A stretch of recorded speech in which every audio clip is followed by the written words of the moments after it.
कामचोर देवरानी।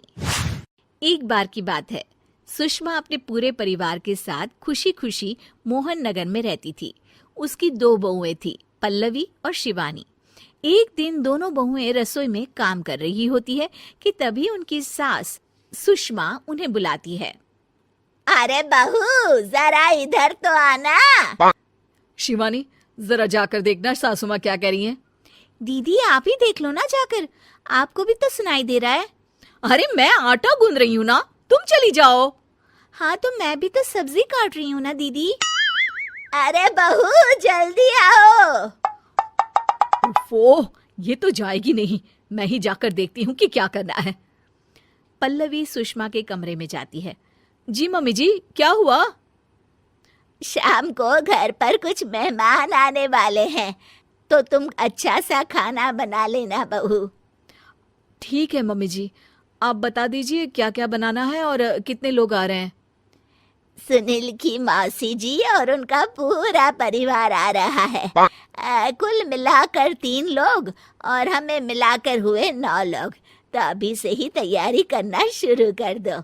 और हाँ, घर की सफाई भी कर देना, हाँ अच्छे से। जी मम्मी जी, सब काम हो जाएगा, आप चिंता मत कीजिए। पल्लवी शिवानी को घर में मेहमान आने वाले हैं इसके बारे में बताती है। क्या 9 लोगों का खाना बनाना होगा, घर की सफाई करनी है? बाप रे, सासू माँ ने तो हमें घर की नौकरानी ही समझ कर रखा है। ऐसा नहीं बोलते शिवानी, हम इस घर की बहू हैं और घर के काम करना हमारा फर्ज है। दीदी तो है ही सासू माँ की चमची, जब देखो सासू माँ सासू माँ। मैं तो इतना सारा काम नहीं करने वाली। शिवानी कपड़े लेकर गमला साफ कर रही होती है और चक्कर आने का नाटक करने लगती है। मेरा सर चकरा रहा है। तभी वहां पल्लवी और सासू माँ जाते हैं। अरे बहू, क्या हो गया तुम्हें?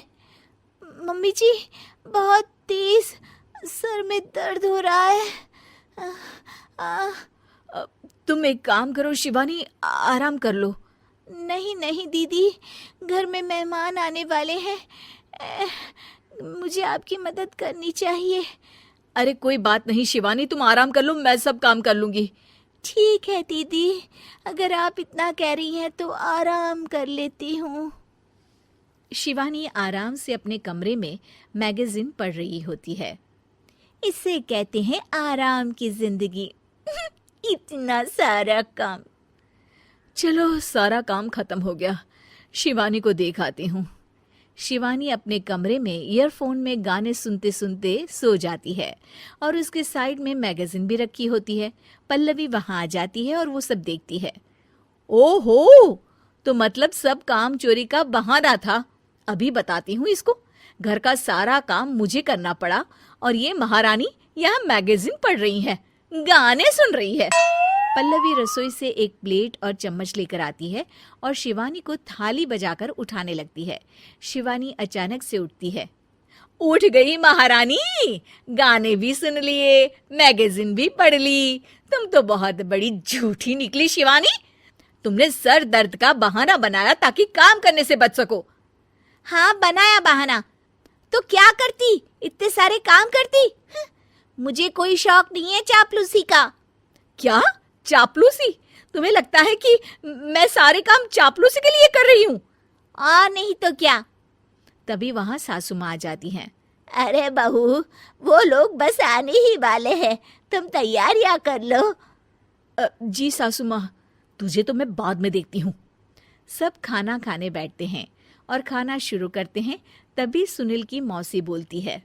वाह भाई वाह, खाना तो बहुत ही अच्छा बना है सुषमा जी, एक एक चीज में क्या स्वाद है। ये सुनकर शिवानी मुंह बना लेती है। उसे अपनी जेठानी की इतनी तारीफ रास नहीं आती। आपकी बहुएं तो बहुत ही अच्छा खाना बनाती हैं। हाँ बनाती तो दोनों ही अच्छा है, पर आज ना ये सारा खाना बड़ी बहू ने बनाया है। छोटी बहू की तबीयत ठीक नहीं थी, सो इसलिए। मानना पड़ेगा सुषमा जी, आपकी बड़ी बहू तो बहुत ही गुणवान है। पल्लवी की तारीफ सुनकर शिवानी को जलन होती है। पल्लवी ये सुनकर खुश हो जाती है और शिवानी की तरफ देखकर उसे चिढ़ाती है। कुछ देर बाद मेहमानों के जाने का वक्त हो जाता है। मौसी जी सबके लिए उपहार लाई होती है। वो सबको शगुन के पैसे देती हैं और अंत में पल्लवी के पास आती है। तुम्हारे लिए शगुन का लिफाफा तो है ही, पर बहू तुम्हें एक और उपहार भी मिलेगा इतना अच्छा खाना बनाने के लिए। मौसी अपने सोने के कंगन निकालकर पल्लवी को पहना देती है। ये लो, ये मेरे मनपसंद कंगन है, अब से ये तुम्हारे हुए। धन्यवाद मौसी जी। ये देखकर शिवानी तो पूरी तरह से जल जाती है और गुस्से से रसोई में चली जाती है। तभी वहां पल्लवी आ जाती है और उसे अपने कंगन दिखाने लगती है। देवरानी जी, अब आपका सर दर्द ठीक तो है ना? मुझे लगता है कि अब सर दर्द शुरू हो गया होगा आपका।